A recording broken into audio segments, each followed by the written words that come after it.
Good evening.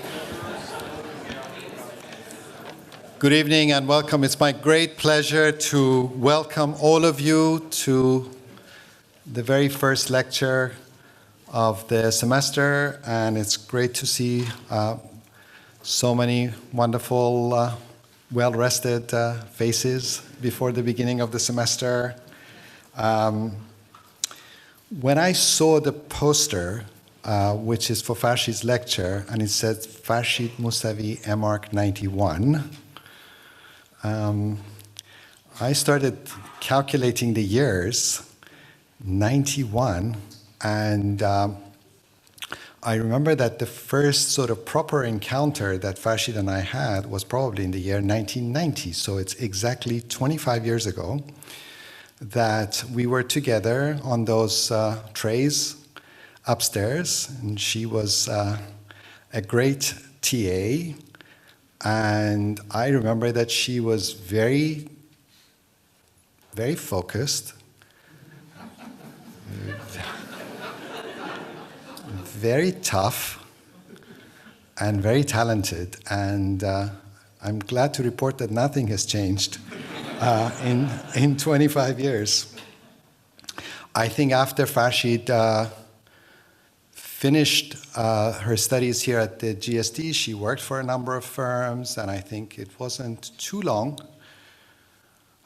when she and Alejandro Zairopolo set up their firm FOA, and many of you know that it was one of those sort of fairy tale stories in a way of participating in a big international competition, winning the competition, and actually getting to build it, because often those things don't happen in that order. And I think that project also has gone on to be recognized as really one of the key projects of the last 15 or 20 years ago. And that's been a very important thing. The firm, they went on to do many other projects. But it's also important to recognize that the success and the recognition and the many awards of FOA with the Venice Biennale, with RIBA prizes, Enrique Miralles prizes, and so on, have also been sustained by an incredible commitment to education, to teaching. And I think since Farshid has been continuing to practice on her own with many, many projects, including some that are actually on exhibition outside. She came to the GSD having taught at a variety of different institutions almost 10 years ago. And I think one of the key factors about her teaching has been how to really use the studio format and to use the seminars as a very crucial component of developing investigations, research projects that are really focusing on the discipline of architecture. And I think that it's been very important to see how those investigations produce the possibility of practicing today. I mean, that as a kind of question. She, with a group of students here at the GSD, not from the studio, but from the seminar, developed the book, The Function of Ornament, then the book, The Function of Form, which was done in 2009, and for the last few years, very long years, I think, probably, she has been focusing on the book called The Function of Style, which is this very large volume that has been out recently. I think part of this discussion of style that I assume that Farshid will discuss, so I don't want to sort of give a mini preview, but part of this discussion of style is interesting and important for us because all of us know that there's sort of certain moments in the history of architecture when you think about Renaissance or Baroque or the Georgian period in the UK or things like that, that there's really a sort of identifiable character to a body of work that's being produced in a particular locality that has extreme similarity, and those things come from that particular moment, the ideas, the cultural conditions, And that produces a kind of consistency. We can refer to that moment or to those moments as being important in terms of the evolution of certain styles. But I think there's also a certain period which we are the inheritors of that in the 19th century, where there's also, you can really talk about the idea of the crisis of style, where that notion of the kind of consistency, the singularity disappears, and in a way you could say anything goes, that there are multiple options. There is not really the focus on something that's so deeply rooted that everything happens within that same level of consistency. And this means that we are all, in a way, left to our own devices to construct somehow mini tendencies, localized tendencies, affiliations, unique identities, and so on, so that today you can say you recognize the work of Zaha Hadid. Patrick Schumacher can write as much as he wants about parametricism, but actually in the end, the work has that dimension of recognizability, despite the resistance, in a way, to the idea of the appearance, of the look, and so on. So I think this book is very interesting, and Farshid will tell us in her own way why there is, for her, the possibility of another way of thinking about the production of architecture and the way that the architectural project really performs its functionality, its use as more critical parameters for the way in which the architectural project is conceived. That discussion is not without its own criticism, if you like, or without its own discussions. And I think it would be really wonderful to sort of see how the formation of some of Farshid's recent projects come together in a way with her research and articulations of disciplinary investigations. I couldn't think of anyone better than Scott Cohen to also engage Farshid with a few questions after her lecture, and then to open it to all of us for further conversations. So I'm sure we're all looking forward to Farshid's presentation. Please welcome Professor Farshid Moussavi.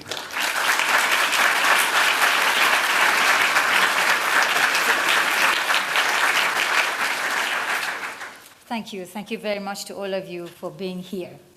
I will talk about how we should define style before talking about the function of style.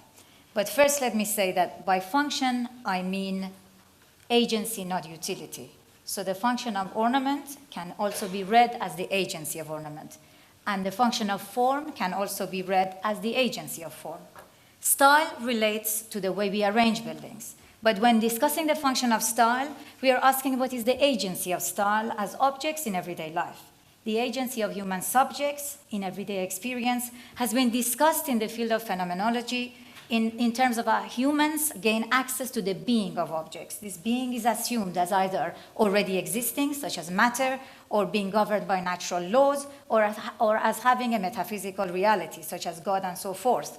Although more recent investigations in everyday experience, for example, by speculative realism, question the privileging of the human being over other entities and propose the flattening of human subjects and objects, they still investigate objects as given, whether natural or artificial. In architecture, the object-subject relationship is unavoidable, as buildings are part of everyday experience, but buildings don't exist as ready-made objects. They are arranged through the architectural process. And because style relates to the way we arrange buildings, it is central to the discussion of agency of buildings in everyday experience. Traditionally, style has been the word employed to describe a narrative around which architects unite buildings. However, three pivotal changes in the way buildings are designed and used since the 1990s force us to define style differently. Firstly, unity seems not to apply to contemporary architecture, which is characterized by immense diversity. If this diversity is not the product of mere eclecticism or the market, style must account for the coherence that underlies it. Buildings today face many challenges that are separate, distinct, and irreconcilable. They have led to different coefficients for buildings, such as space planning, security, rights of light, fire engineering, sustainability, facade engineering, or health and safety that are often beyond the expertise of the architect, requiring specialist consultants. The design process has therefore changed from a solo activity to more of a team sport, in which the different coefficients are the product of separate and concurrent lines of development that unfold at different speeds during the design process and introduce much unpredictability to it. Different building elements, no matter how small or large, are consequently vital forces for the project, some crossing paths with one another and others not. Therefore, style needs to account not for how buildings can be unified, but how they can be coherent and yet be composed of different elements that are imbricated with each other to simultaneously address different concerns. Secondly, with the advent of the internet, the way architectural ideas are made is different, since ideas are now shared and circulated worldwide with astonishing speed, and architects are so steeped in each other's ideas and theoretical anxieties that certainty of what belongs to one person and what to another disintegrates. And thirdly,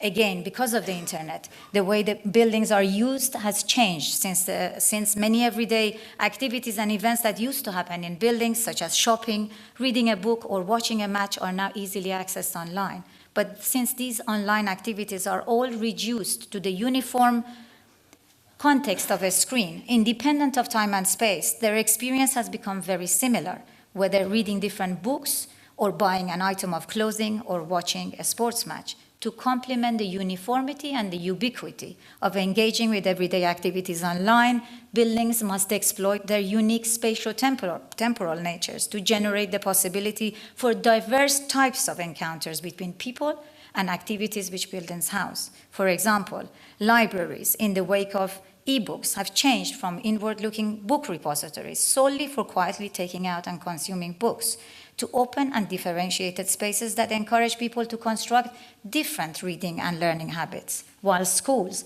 responding to the fact that information can be accessed and searched online, have shifted from generic tutor-focused classrooms that favor the transmission and reception of standard knowledge to unique differentiated configurations that promote different kinds of experience-based learning, while department stores, responding to the rise of e-tailing, have shifted from hermetic environments whose sole objective is the provision of goods to acting as places in which the physical experience of shopping is site-specific, so that buying an item in one store is unlike buying it in any other.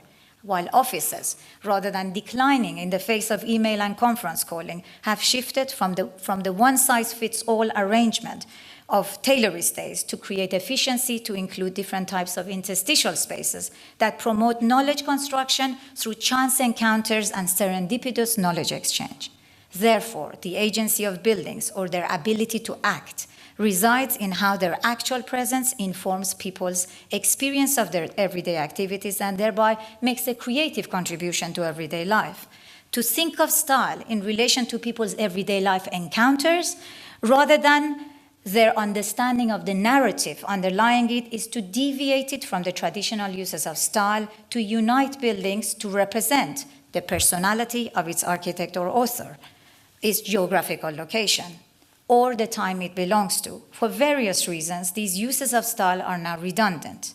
For a start, should style strive for unity? No, unity across a group of buildings implies that the actual presence of a building plays no unique part in people's everyday life encounter, but rather provides them with the same experience as all other buildings. Should style represent authorship? No, today architectural ideas exist as an open source.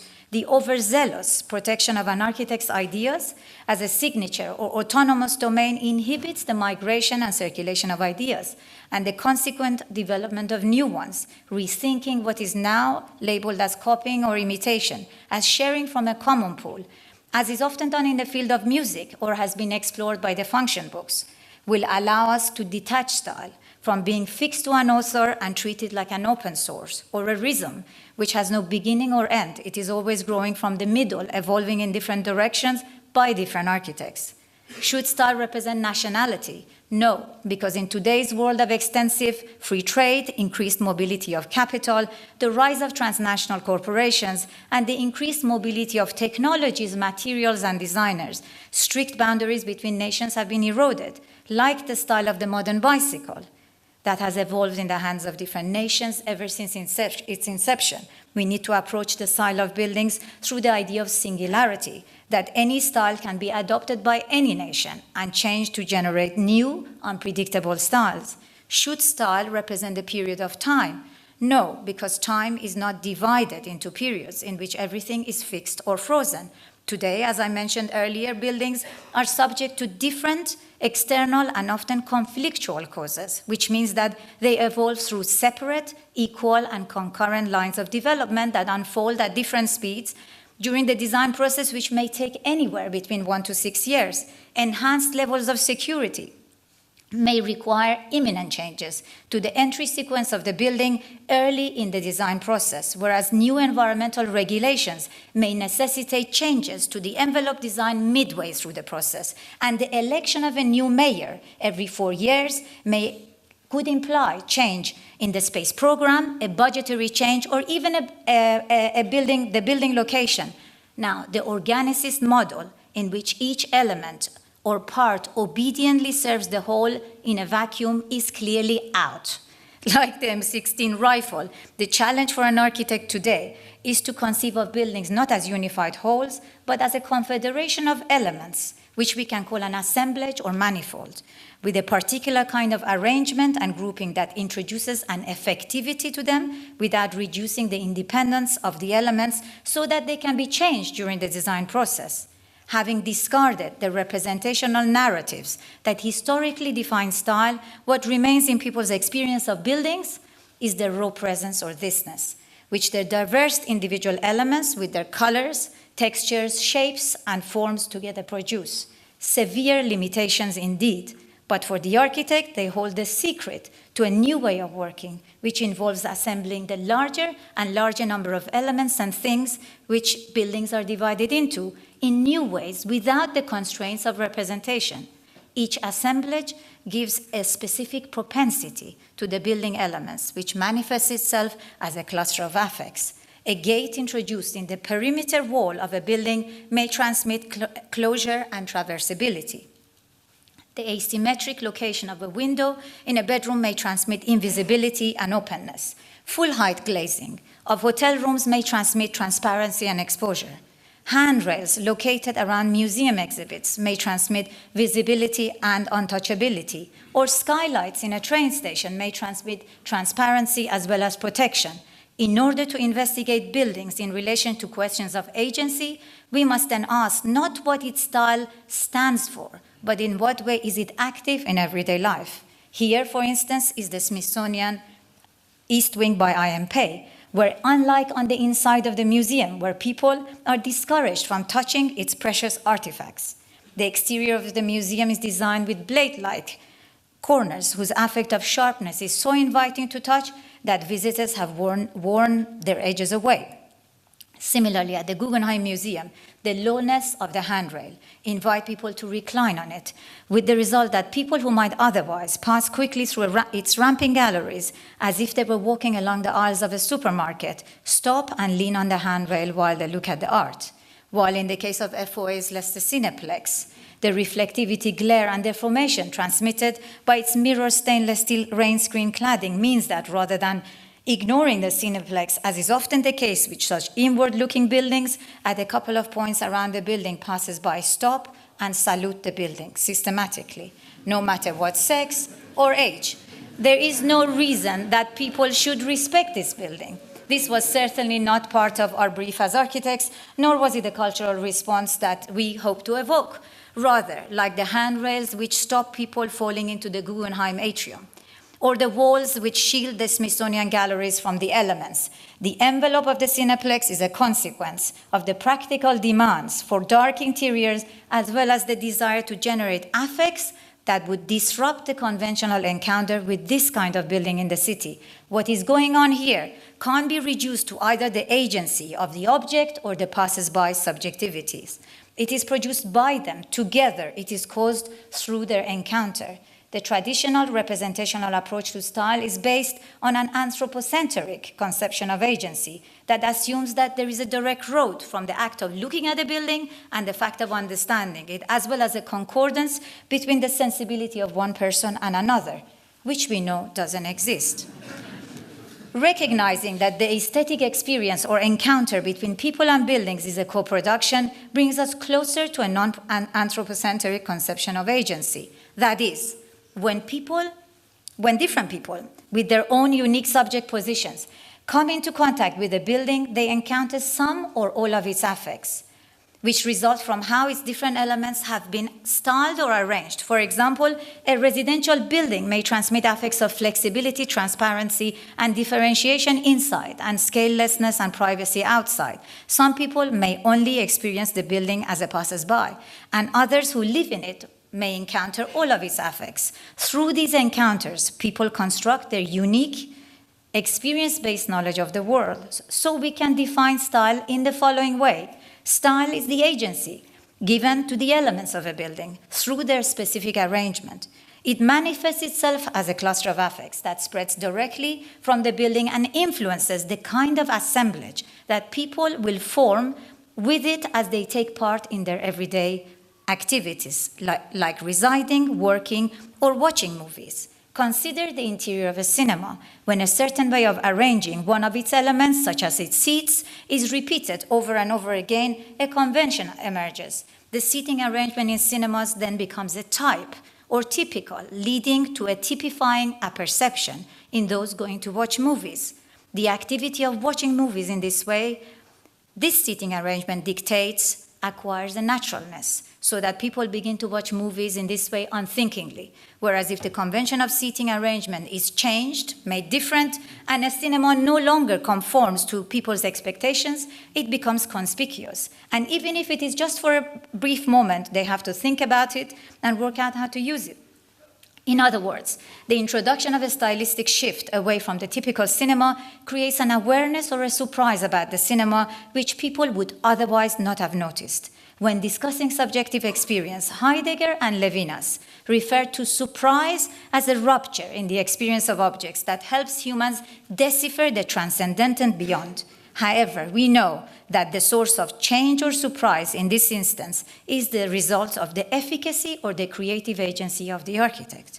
Here is the Yokohama Passenger Port Terminal, a project where we, as the architects, changed the number of conventions that influence how people typically engage with a ferry terminal. Instead of the conventional or dominant way of arranging the terminal around a linear circulation route to simply move passengers as directly as possible to the gates, which reduces its experience to a thoroughfare, we designed it around a looped circulation system through bifurcating terminal floors, which seamlessly connect people to levels above and below to free them from the habit of passively passing through it so that they might choose to use it as a place to sit down and paint.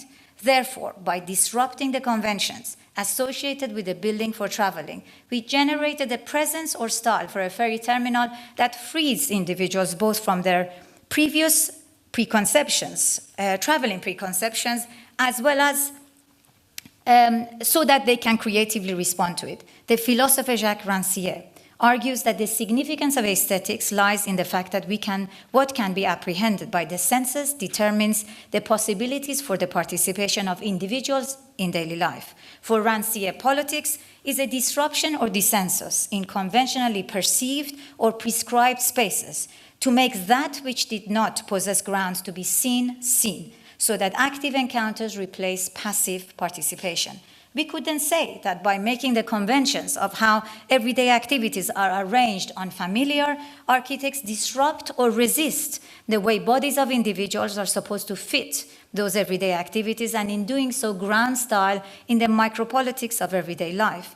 The efficacy of the architect is not about telling people the right way to use a terminal, or watch movies, or to live in houses, or to work in offices. It doesn't have definitive outcomes. It resides in creating a disruption or dissensus in how buildings are conventionally perceived and used to generate the kind of differences in buildings that call for a response or active participation from the people who use them, contradicting the idea that only human subjects have agency. To adopt this potential of buildings, it is necessary to address style not as a representation, but a performance. So what is the effect of this approach on the process of design? This is a residential complex that we are designing for the city of Montpellier in the south of France, where we have based its style on the arrangement of its elements and how they would influence the experience of residing in it. The core, through its layout and location, is the agent determining the privacy or intrusion of people that they experience on their way to their apartments. The floor plates, owing to their size, are the agent, determining the size and number of units on any one floor and the number of orientations afforded by each, and therefore whether residents experience natural ventilation or stuffiness. The location of the service rises core and structure is the agent determining the level of flexibility or inflexibility the residents experience over time as the need to reconfigure their interior layout arises. And the relationship between the floor plate, the envelope, and the handrail is the agent determining the privacy or exposure residents experience in their balconies. So you can see that the building can neither be governed by a single unifying idea, as in an organic whole, nor can it be reduced to independent elements. The elements must be arranged as an assemblage, so that each one, by virtue of its location and grouping with other elements, develops an emergent property whose effectivity is the possibility it provides for people to reside in the building in a new way. The structure and core and services form one group of elements. The floor plate and envelope form another group of elements, and the floor plates and handrail form another group of elements. And here is how the group performs. The core and service rises are centrally located and coupled with the structural walls along the perimeter envelope. This generates an interior that transmits flexibility as it is liberated of any fixed elements. The external envelope is inset to generate balconies, and the remainder of the floor plate, owing to its small size, is divided only to 4 corner residential units that benefit from cross-ventilation. Since these outdoor spaces would abut each other, it would be usual for dividing screens to be introduced. Or since dividing screens limit views laterally, their shape might be changed from straight to curved, as in the Marina Towers or Accor Tower, which rectifies the problem of blocked views. But since the outdoor spaces overlook each other laterally, whether they are wrapped around a circular plan or aligned linearly, they compromise privacy sideways, as well as from above, since the balconies are stacked on top of one another. A discordance also exists between the interior layout and the balcony, either because the balconies are identical in size despite the differently sized apartments, or because the balcony is curved, whereas the interior is rectilinear. Given the increasing invasion of privacy we experience in our contemporary life, we chose to focus our agency on shifting this convention of outdoor spaces which provide people a lack of privacy. Firstly, the typical floor plate is pinched to divide the balcony of the 4 units, obviating the need for a dividing screen. Then the floor plate and the perimeter envelope are made curvilinear so that balconies would flow more easily around the corner. The floor plate is then rotated relative to the envelope until it is no longer possible to overlook the neighboring balcony, as seen in this image in the lateral views.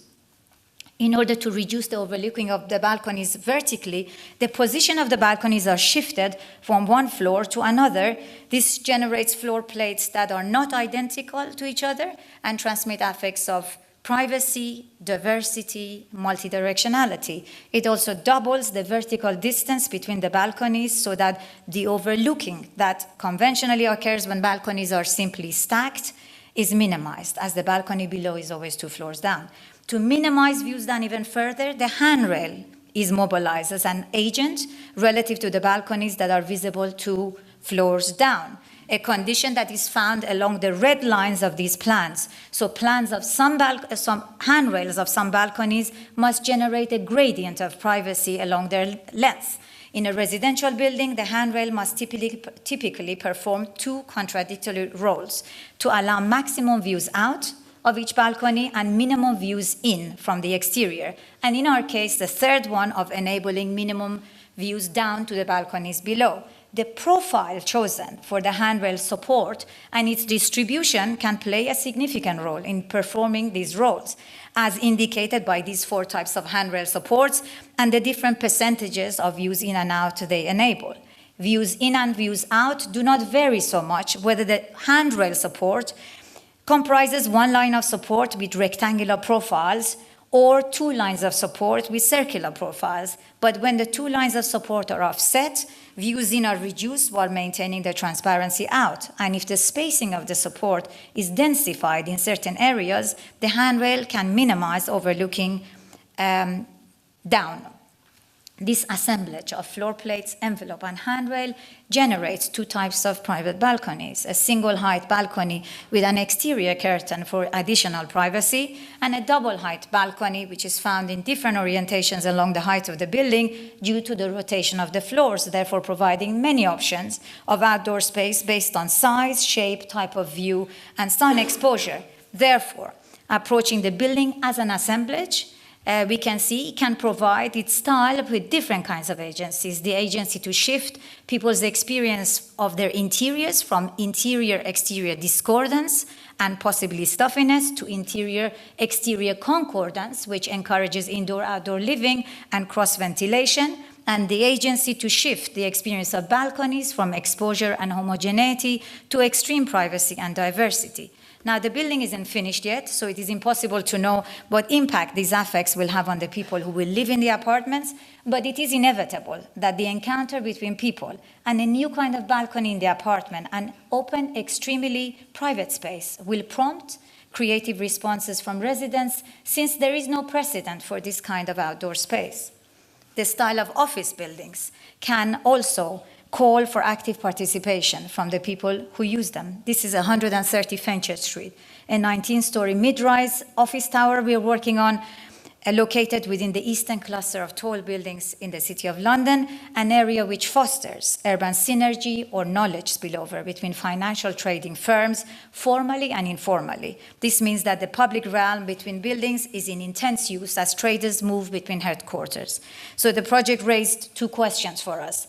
How should the building articulate its presence as an object of encounter for passers-by for whom the practical functions of the interior is not of concern? And given that work is increasingly defined by digital technology, how can the physical space of work make a contribution to it? To address these two questions, we had to identify the elements that relate to each of these and the coefficients that they together would produce. The massing and the curtain wall on office building are the agents determining its exterior presence by day. For example, the massing could imply that the rays of sunlight are directed towards people's cars parked nearby, as in the case of the so-called walkie-talkie at 120 Fenchurch Street to the left. The massing could benefit the rights of light of neighboring streets and buildings, as in the case of the so-called cheese grater at 122 Leadenhall Street to the right. By night, the exterior presence of an office building is defined by its structure and the ceiling that becomes visible. Here are office buildings nearby our site, which during the day are designed to be distinct from one another, but at night it's hard to tell from one from the other, as they all use the same ceiling system. The interior presence of workspaces is defined through the relationship between core, structure, curtain wall, and shading devices, as well as services. The relationship between the core and the structure relates to the flexibility of its occupancy pattern. The combination of the central core and exoskeletal structure of 30 St. Mary's Axe seen at the top provides less flexibility than the combination of external core and exoskeletal structure at 122 Leadenhall. And the relationship between the structure and the curtain wall relates to the transparency of the workplace and the flexibility of space planning.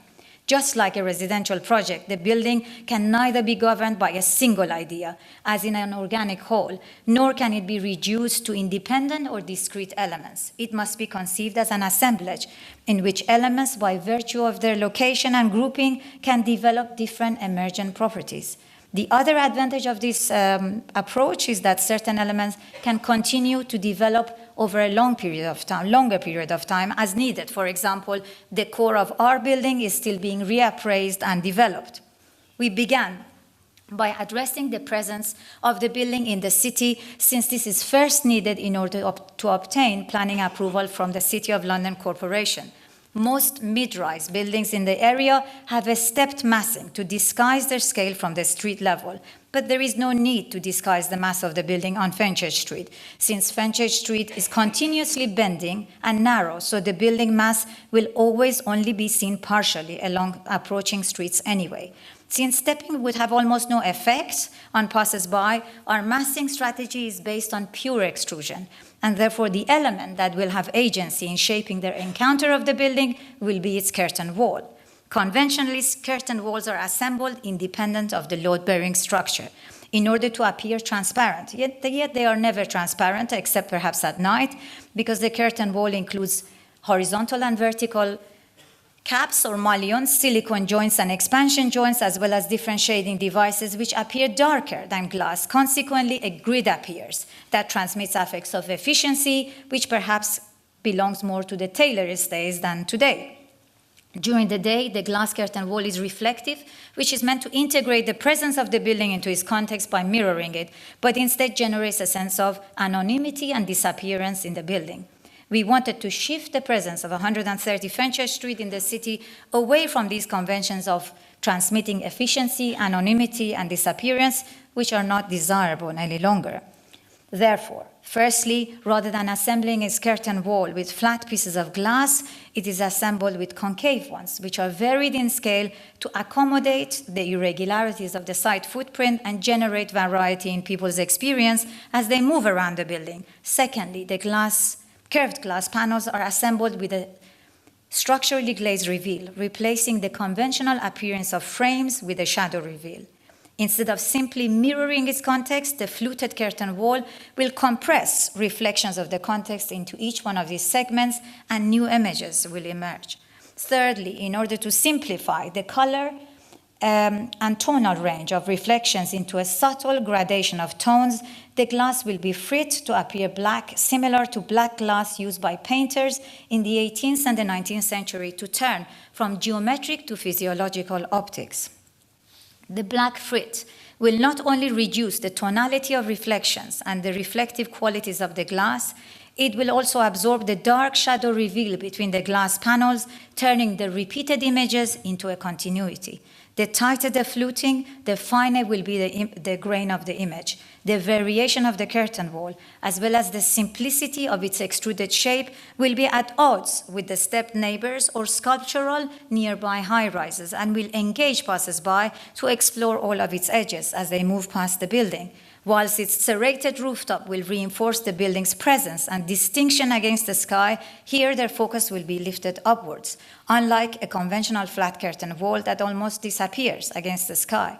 The cluster of affects of presence and multiplicity, verticality and fluting, serration, fluidity, are very different to affects of rigidity, stepping, stacking, flatness, absence, and uniformity that are experienced in the buildings immediately next door. This affective break will surprise people and invite them to make sense of the building. On the interior, the curtain wall of a mid-rise office building, as seen in these images, remains present, but its agency resides in the type of alliance it forms with the building structure to define greater or lesser flexibility for the workspace.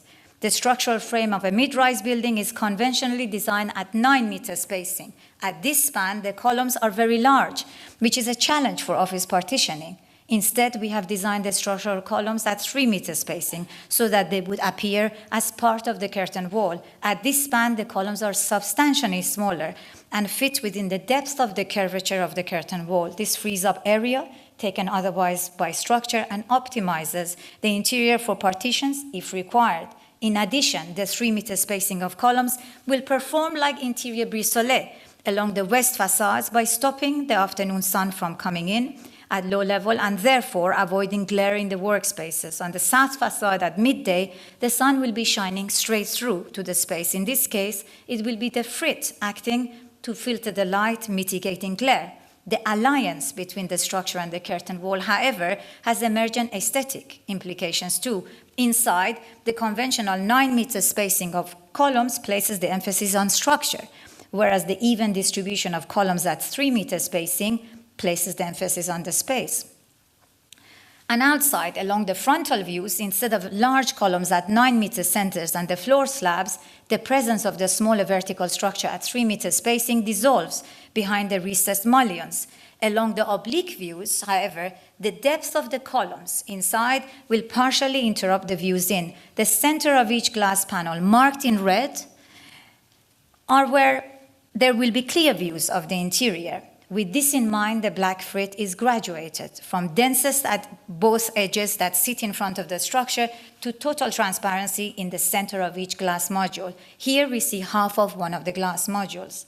For the interior views out, the black color of the frit has the advantage that physiologically the human eye is trained to focus on lighter colors, and therefore the eye will see straight through when it is viewing to the outside. On the exterior, the dense frit along the edges of each glass panel will absorb the shadow structural reveal as well as the presence of the columns on oblique views, and it will also generate dark vertical shadows in each glass flute, transmitting verticality. In contrast to the dark vertical shadow, the presence of the floor spandrels recede and the tower will transmit scalelessness. By day, the space between the passers-by and the curtain wall will therefore be constantly active. The eye will become aware of a seemingly tireless movement within its apparent simplicity. And from this, a sensory paradox will begin to emerge. The passers-by eye will be drawn to search across the surface of the curtain wall for the source of its dramatic vertiginous effect, only to discover that there is nowhere for it to rest on. And it is in this act of assembling elements in a coherent way so that they would co-function to generate emergent effects without any attempt at communicating their practical functions that the style of the curtain wall will be free of any representational as well as practical functions of the offices to instead engage the actual process of perception. At night, as I mentioned earlier, the exterior presence of the building is defined by its structure and the ceilings that become visible. The fluted glass panel will appear transparent, and the peripheral columns will carry less visual weight by virtue of their slenderness and dark color. It is therefore the interplay between the ceiling and the floor spandrels which will have agency in people's perception, focusing on the effectivity produced by the relationship between the ceiling and the curtain wall at night. Instead of using typical ceiling tiles, we are at present developing a linear baffle system which will easily address the coefficients of lighting and accessibility to services integrated in the ceiling, whilst also providing texture to the ceiling. Instead of an even distribution of baffles, we are at present exploring an uneven spacing between them as a way to create an illusion of pleating in the ceiling at the scale of the column grid. The ceiling would then transmit rhythm and movement rather than flatness. From the exterior looking up at the ceiling at night, the conjunction of the horizontals of the floor slabs and the diagonals of the ceiling will produce an entirely new form. This could not be predetermined. We had to find it during the process. As I mentioned, the project is ongoing, but I think it already shows that what might seem a limited beginning, a curved glazing profile, can become a fertile ground for many other effects because it is very neutral and you can work into it and work into it and work into it to generate an assemblage that works simultaneously on two levels: the physical identity of each element and how it conjoins with other elements to perform certain practical functions, and at the same time, the perceptual experience of that relationship. Accordingly, each element of the building is simultaneously one thing and several things. It is neither subservient to a single fundamental idea, nor is it seen by itself. It is always affected by other elements, and the agency or freedom of the architect consists in moving about within this narrow frame to find opportunities for shifting conventions, no matter how large or small. Next, let's briefly discuss the Museum of Contemporary Art, as it is a project that belongs to our discussion tonight. Whereas the primary concern for terminal buildings is getting people from A to B as quickly as possible, the primary concern for contemporary art museums is the flexibility of the galleries to display changing exhibitions. The White Cube Gallery, because of its total whiteness and separation from the rest of the museum, as well as the exterior, is typically considered the most flexible for changing exhibitions. However, by being self-contained and freed from time and daily life, it transmits neutrality, atemporality, and acontextuality. As And as the museum exterior is disconnected from the experience of the galleries, it can prompt critics to argue for the style of the museum through external narratives such as sales or spinnakers, rather than the agency it might otherwise carry vis-à-vis going to see art. Meanwhile, the rest of the museum, given that the galleries are sealed away, is devoid of any art. The Museum of Contemporary Art in Cleveland is designed to subvert this convention of the museum as a decorated shed that represents external narratives outside and provides a neutral white cube inside. However, this is not done by designing the museum as an organic whole, but as an assemblage of elements that in groups act as different agents in people's experience of the art museum. The envelope and the main stair are the main primary agents, but these in themselves are elements made up of smaller elements or smaller agencies, as Darwin would say. The small elements of the envelope include its shape, its entrances, its rain screen cladding, its fireproof paint and structure, and its windows.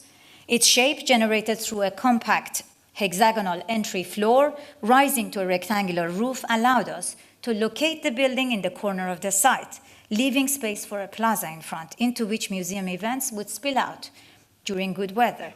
This shape, which is the second best fit for the corner after a circle, also provides 5 different entrances on 5 sides of the building, which embed all of the interior and not just the main gallery, with hyper flexibility to be reconfigured in different ways over time and accessed separately. At times it can be used for events, and at other times for multiple simultaneous exhibitions, such as a space on the entry floor with an entrance of its own, that is assembled with movable shelving, so during the day it hosts the museum store, and at night it converts to a performance art space. The envelope's shape is also designed to act together with its construction layers to generate unexpected experiences. Its exterior vented rain screen layer is assembled with black mirror stainless steel strips pressed in the middle and arranged diagonally across the building's faces to provide a specific phenomenal quality, to be simultaneously reflective and absorptive. Therefore, rather than being timeless and separated from everyday life,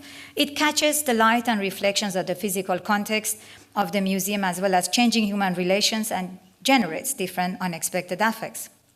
Close up, the cladding strips transmit delay, compression, and transience. Further away, the rain screen in combination with the envelope shape transmit other effects, depending on the point of view which it is viewed from certain points, solidity and blackness, and from others, hollowness, or otherwise tinting, we could say ambiguity. I have been told it was designed to look like a crystal, but its agency lies not in representing any external narratives, but in appearing relational or dialogic rather than detached from its context. Inside, the structural steel decking is another small element of the envelope whose agency has been activated. It is painted in blue fire-resistant paint. Instead of a narrative, the tension between the affect blue on the inside and black on the outside produces a sense of, or the way of entering the museum, which is not like moving between 2 disconnected states, because both the black rain screen and blue structural metal decking follow the same shape. The building retains a sense of surface tension between the inside and the outside, which visitors experience upon entering. The blue fire-resistant paint performs other functions too. It wraps around all of the museum spaces, reinforcing continuity between art and non-art spaces. When it wraps around the main gallery, it subverts the neutrality of the white cube gallery, where art floats and has no weight. The contrast between the dark blue ceiling of the main gallery and the light floors and walls generates an inversion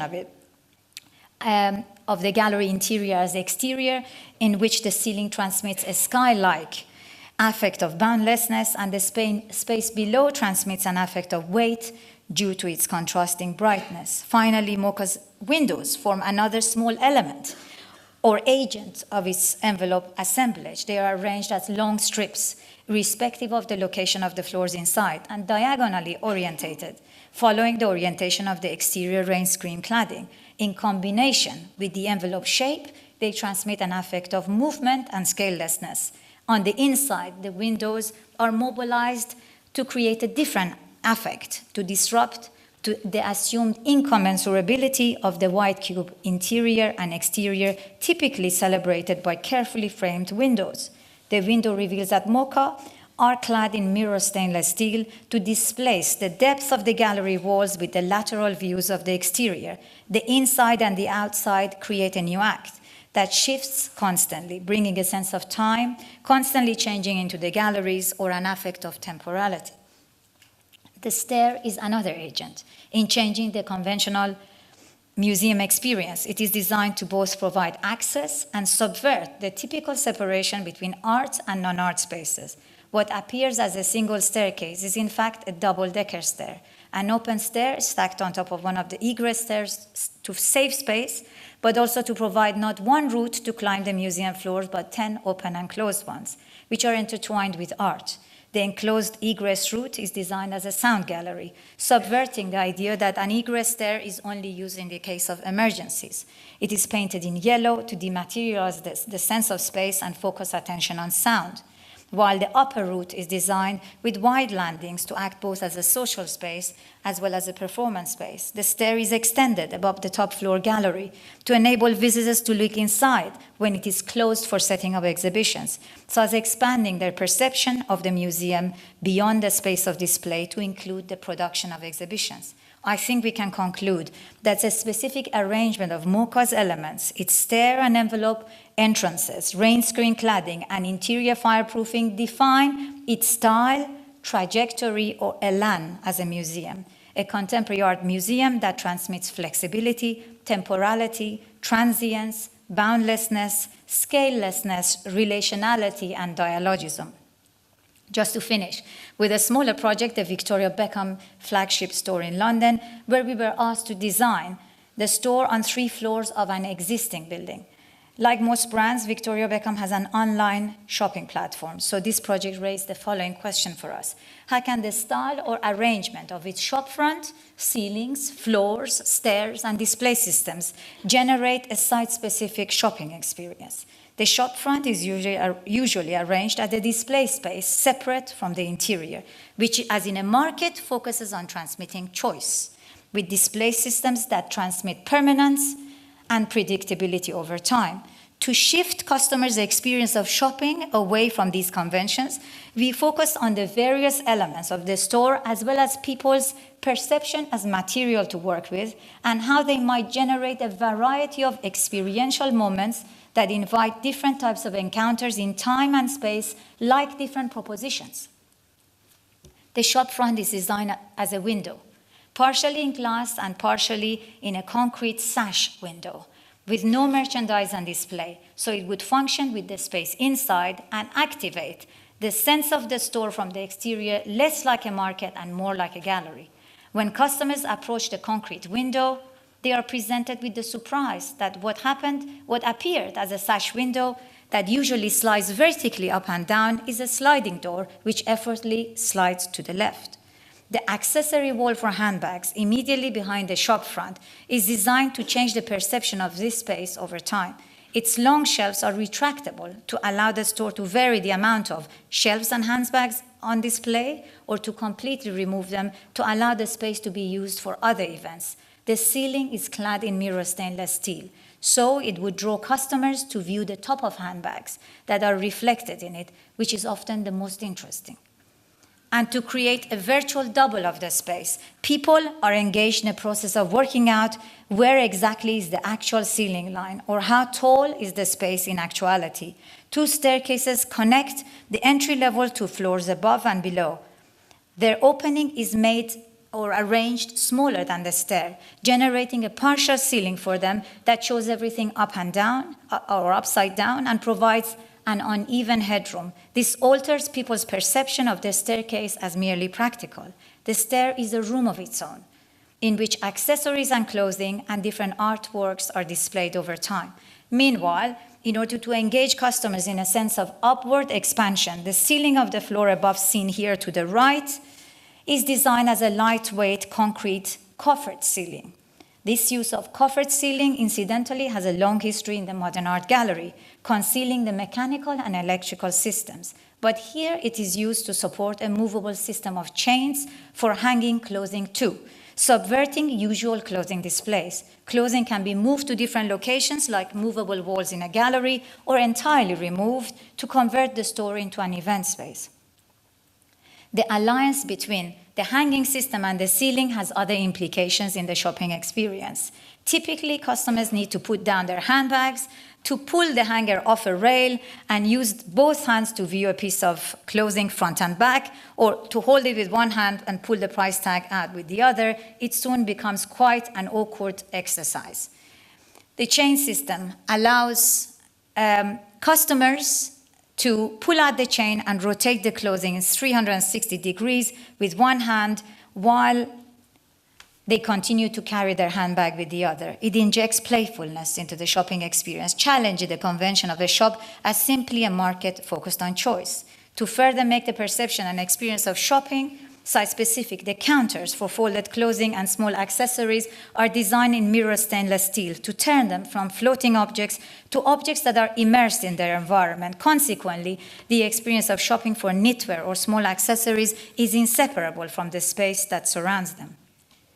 And to further liberate customers from the predictability of the seating they find in the store, over time, the seating is designed as a system of triangular benches that can be combined in different ways and be moved around the store so they would encounter the seating in different ways over different visits to the store. So when you come into a store, something that you may have taken for a given, the usual displays and the focus on choice of merchandise starts to lose its ground. You have to find what the shop is and how you behave in it.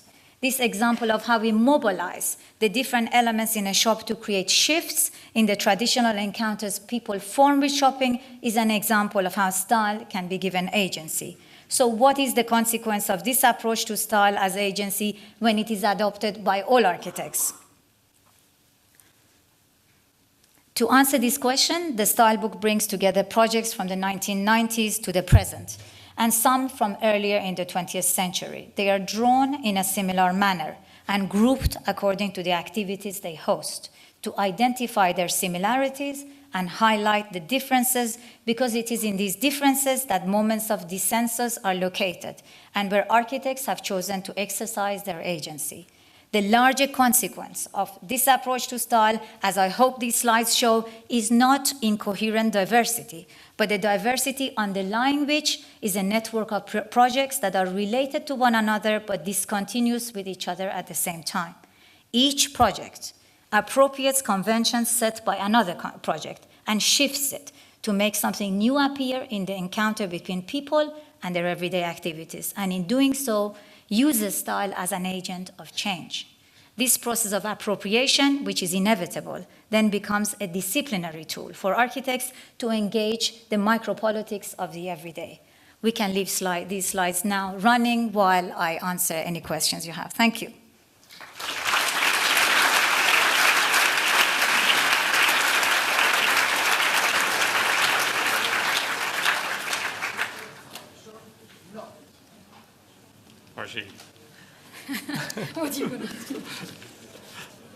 Well, Mohsen asked that I kick off the conversation and then open this to everyone.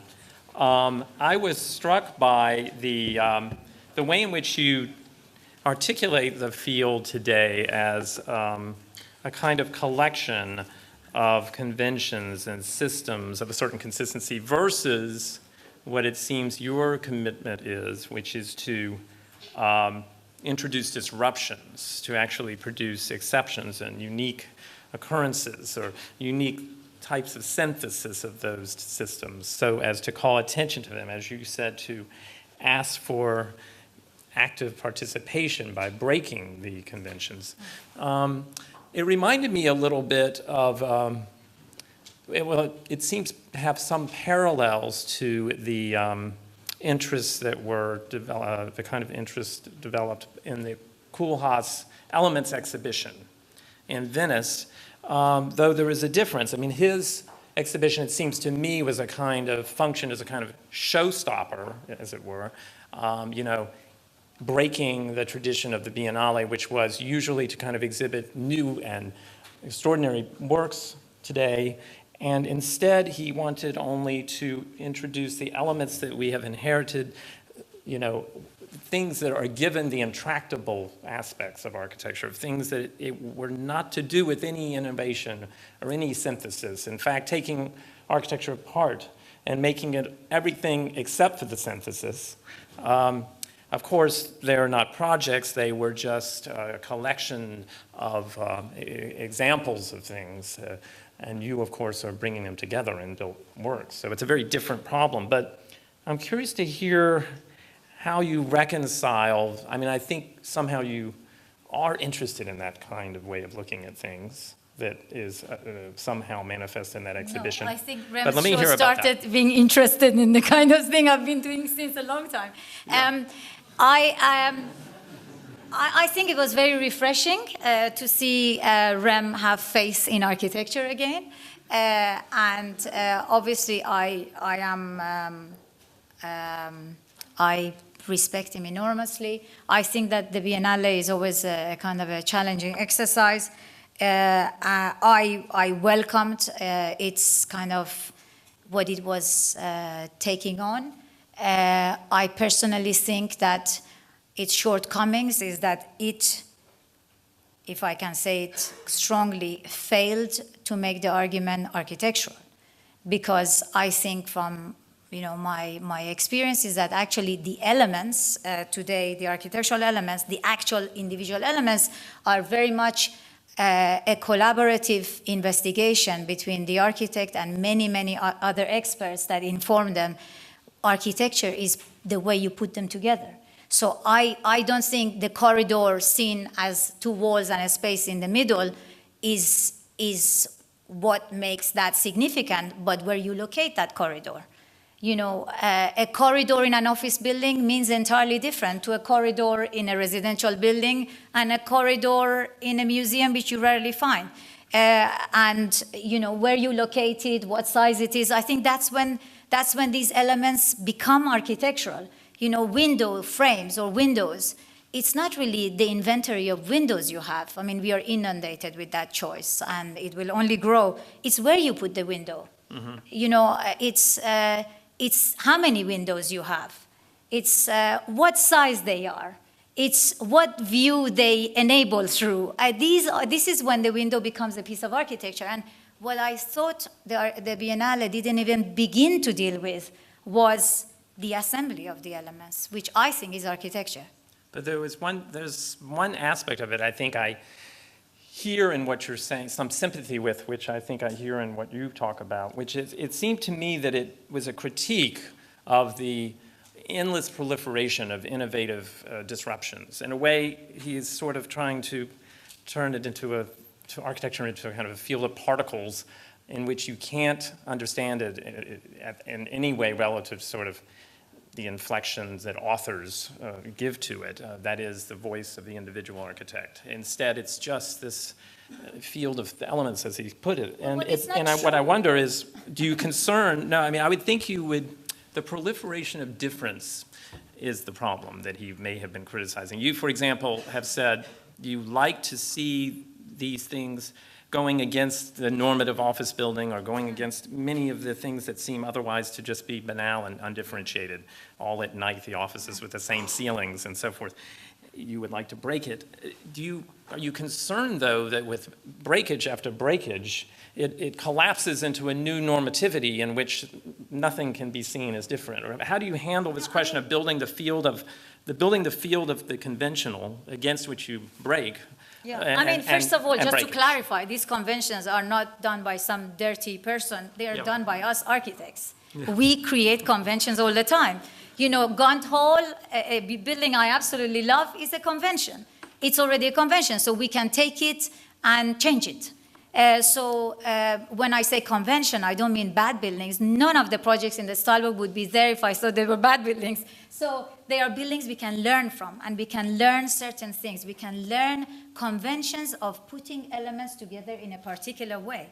But what we also need to be committed to is to contribute to people's kind of experience of life and not turn conventions into monotony.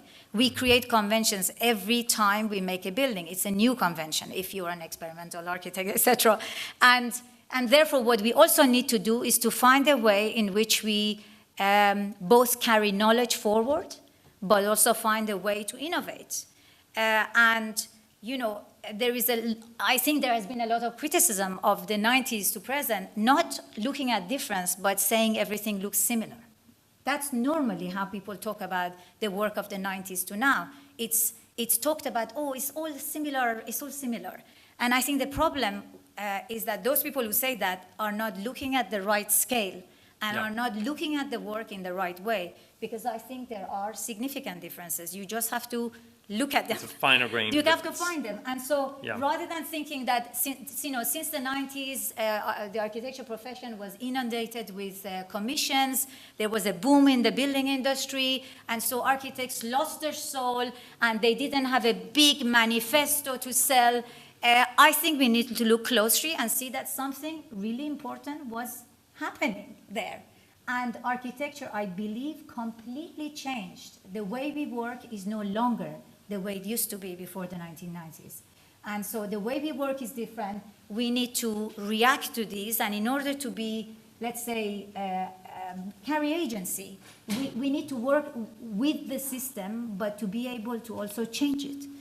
And I mean, of course, I've shown projects of the office as a way to kind of illustrate how things work, but I think ultimately what reads in these, I hope, is the fact that there is something happening across these projects, which is not just interest of mine. I'm interested in it because it's not just my interest. I think this is a particular reading. I'm sure there are other readings of this period, but I think this reading exists. We can see it.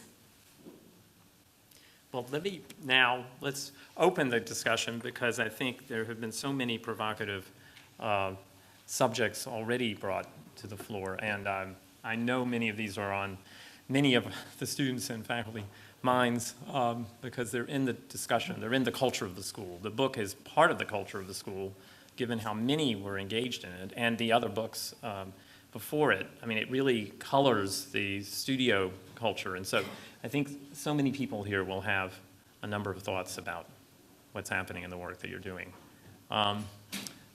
Who would like to ask a question?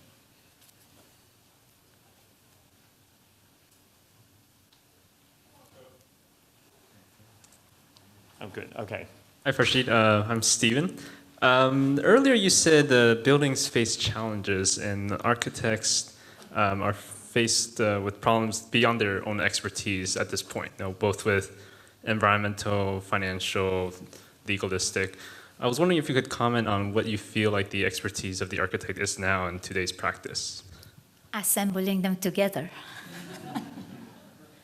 It's precise. I sincerely believe that that's the unique role of the architect, to assemble them together, which I'm calling, style. I think that's what we do. I think that's what we've always done. It's just that perhaps the number of fields that related to an architectural project were less, and we had less collaborators. But ultimately, we've remained as the expert who creates some kind of transversal link between all these different parameters that are thrown at a project. And I don't think that's a skill that the other people in the team have.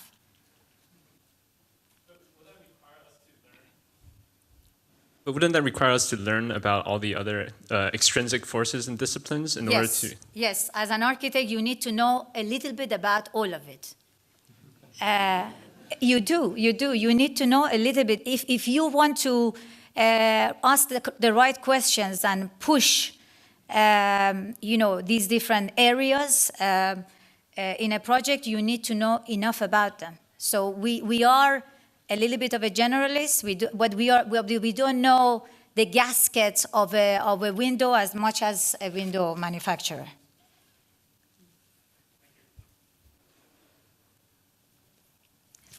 Antoine.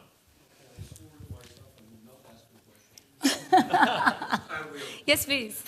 I'm not sure it's a question, it's more a perplexity about the overall ambition, because you started from the traditional problem of style, which is how do you articulate an individual building or an architect individual expression with a more collective set of production or way to do things, etc. So that was the initial thing, and that's the traditional notion of style.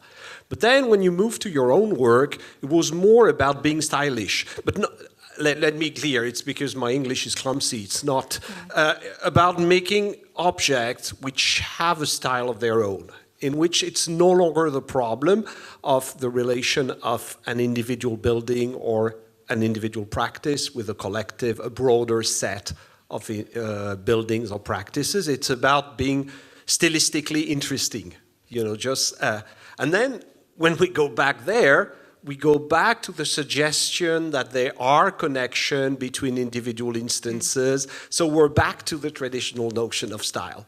So I'm wondering, by the end, what do you mean by style? Is it style as the relation between an instance and a broader set of buildings, authors, or whatever? Or is it style as doing something that is, when I use stylish, I mean which has, a kind of interesting appearance, is stylistically interesting, but, by itself. Yeah, and the way you presented your question. building, just to finish about the new and the not new, what you said about the architect today is exactly what Vitruvius said. That's just, okay. Just that's as a side note. We go through cycles. That's okay. I don't think I meant to say that.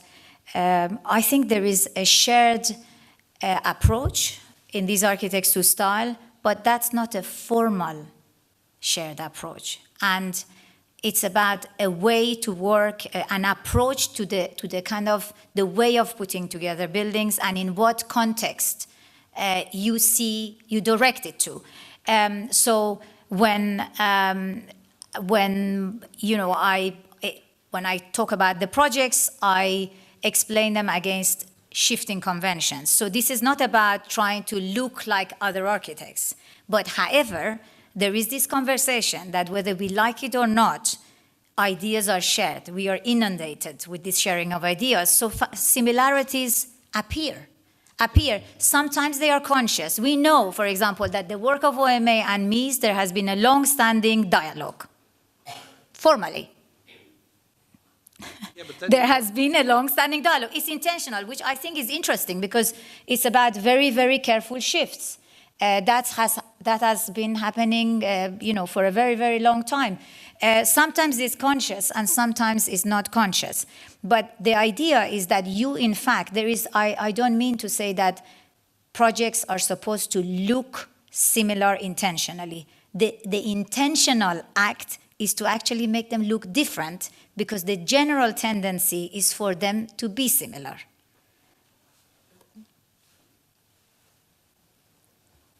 Some other questions? Mariana.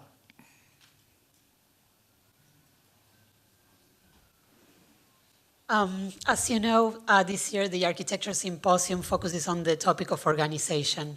And it was, because I'm so focused on it, it was impossible for me not to look at the material that you presented through that lens.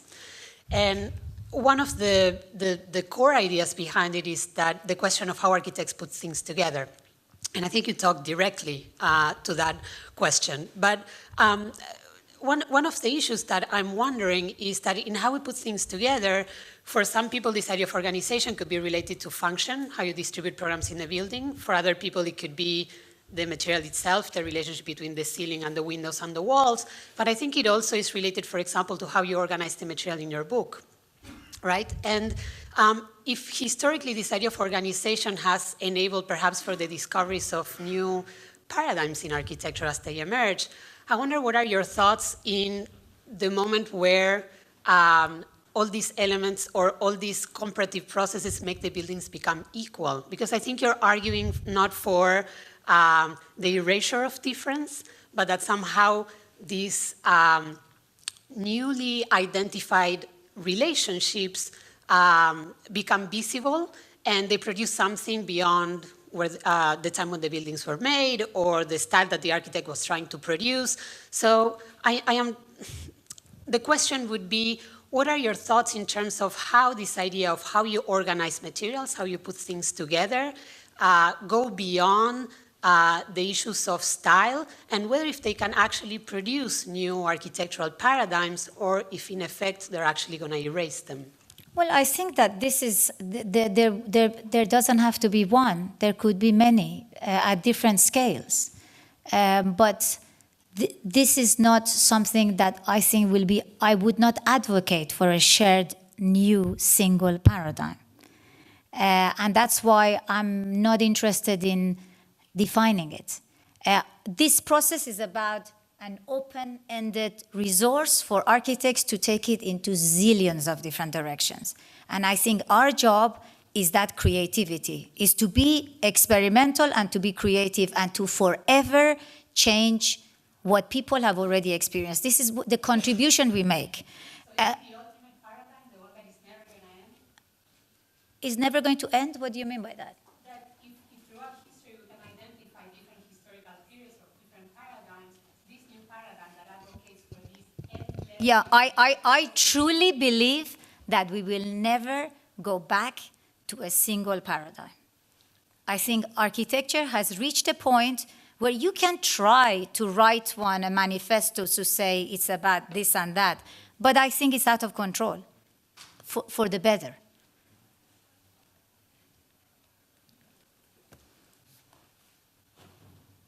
No, go ahead. One of the words you kept saying today is agency, and I would like to pair it with another word that we don't like discussing too much, which is political agency. And I wonder if historically we think of style, at least at certain periods, as corresponding to a certain type of politics or a certain type of governance. And if today you're talking about a situation where at least the symbolic or the literally visual aspect of style is disappearing or already gone, what kind of politics do you think this sort of plurality of styles or visual styles is corresponding to, whether it's masking, let's say a pseudo-liberalism, or it's actually reflecting a very dominant capitalist culture? Well, I tried to situate the projects in kind of daily life activities as a way to argue that actually the politics these play are at the scale of the everyday. And that architecture with a big P, well, maybe if you had a very kind of interested president or leader who was going to make a kind of a big grand projet, at some point it becomes political with a big P. But generally, architectural practice works at the scale of micropolitics. And that's a kind of a power it has, which is regardless of who is running the country or who is your client. It's the politics that the architect plays, and I am really interested in it.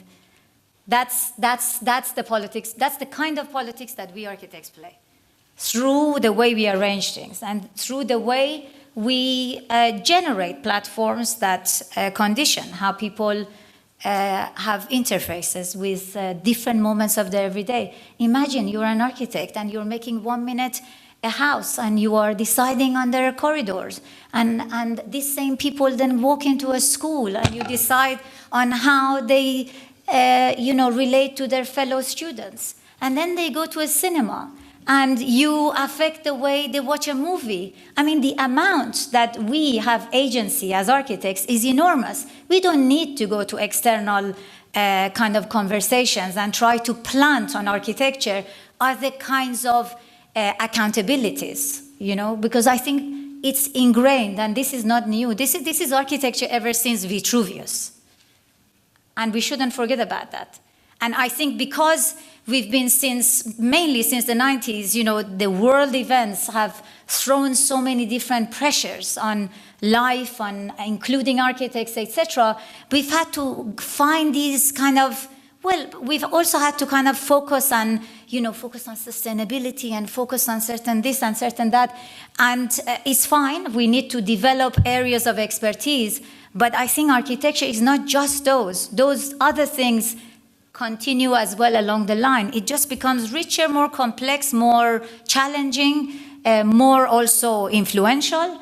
But I think that architecture's power and politics is at the scale of its own instruments.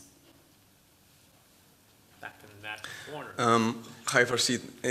Thanks for the talk. So on one hand, you are somehow encouraging us to kind of like shift the conventions, and I think you have shown a pretty good job on that, on shifting many things. But I've seen across the lecture a kind of like underlying convention that you have not kind of like even attempt to kind of modify, and I want to ask you about that. That is this question of flexibility. Oh, I'm here, by the way. Yes, I'm trying to locate you, okay. Okay. So it's this notion of flexibility. All the projects you have shown, there is almost like a kind of, excuse me the word, like reduction to all the intensity to the facade, to this idea of the kind of skin architecture and kind of liberating kind of the floor plan as maximum. Very clear with the office example. The residential, I assume there is more beyond that, but you focus again on the kind of balconies, the same example with the little shop for the retail shop in London. So I'm just kind of curious, like, over precisely the last 30 years, if there has been one thing that is remaining in terms of like a structural condition, is this idea of the flexibilization of markets and flexible regimes of accumulation that are kind of pushing architects to kind of liberate the ground, say like, no, because this is going to change and we need flexibility, and if the company fails and you need to do another business, the better if it's clean and something new could happen. So I want to ask you, like, why you have not shifted the flexibility convention that we have had over the last 25, 30 years? What's your problem with flexibility? Well, I don't have any specific problem. I'm just kind of afraid that kind of is pushing us or reducing all our agency towards the facade. No. I mean, first of all, I think that you need to recognize that what I'm trying to highlight are the kind of particular components of each project that are kind of making shifts, right? I can't, like, I've given a lecture on MoCA before where I spent the entire lecture talking about the project. Today, I wanted to speak about some aspects of it that fitted in the conversation. So about a housing project, you could talk about the landscaping, the relationship to the ground. There are many, how the roof is used, but that's not the point of the conversation today. However, going back to flexibility, I am surprised that you think everybody wants flexibility, because flexibility is something you don't normally find in a residential building. Normally, in a residential building, you buy an apartment and you can change very little of the inside. So actually, if as an architect, you can locate the structure in a place so that the internal partitions are non-structural, you've done a very good job. We were not asked to provide flexibility. This is something that we are trying to give to people so that when they have a child or they retire, they don't have to move out and buy another apartment. They don't have to do that. It will be a choice if they want to move. So I don't know why you say flexibility is a problem. I also think that you are giving me the impression that you think flexibility has a single architecture. There are many, many different ways of creating flexibility. This is not a kind of a neutral thing that comes to a project. Yeah? I mean, if I... Oh. It's okay. Can I go ahead? No, carry on. No, I mean, Richard Sennett had this article a few years ago about skin architecture, and basically he was kind of detecting this trend that, because of that condition of, things don't last 20 years, they last 5 or 2 or less, and all the labor market is so flexible that people move from one city to another so fast. This is kind of starting to kind of render an architecture that is, as flexible as possible in terms of the function, in terms of the program, and reducing all the intensity to kind of the core and the skin. I don't have a particular problem, and I think most of the ways you are tackling flexibility is pretty nice. I mean, it's not a kind of critique. I'm just, no. No, I mean, but it's honestly, just simply, I think you it's just have simply the wrong impression. Maybe it is true that there is a lot of, for example, speculative offices, etc. But actually, because of the pressures of the mobility of the workforce, etc., etc., actually there are a lot of companies that are having to create, signature spaces in order to attract employees. Look at Google. Look at them. They are trying. I mean, I think it's not done well at all, but they are trying to attract, talented young, graduates by giving them cool interiors. So I think this idea that we are in a sea of generic, neutral, anonymous thing is not my experience. And I don't, the Victoria Beckham shop, you call that neutral? You said flexible. I'm talking about flexibility. And our client didn't ask for flexibility, by the way. You also sell flexibility as if there are people whipping the architect, asking them for flexibility. It's not true. We introduced flexibility because we thought that it's a way to bring surprise and change to people over time. Farshid, I just want to thank you. I think this would be a good time to close, but not because you're at your pitch, but, well, maybe because this will mean it will continue. No doubt we will be able to talk with you while you're here this semester. And I just want to thank you for opening the semester with such a vibrant talk that really pushed a series of issues for us. And I know it's going to be provocative as we go on into the semester. So with that, everyone, thank Farshid.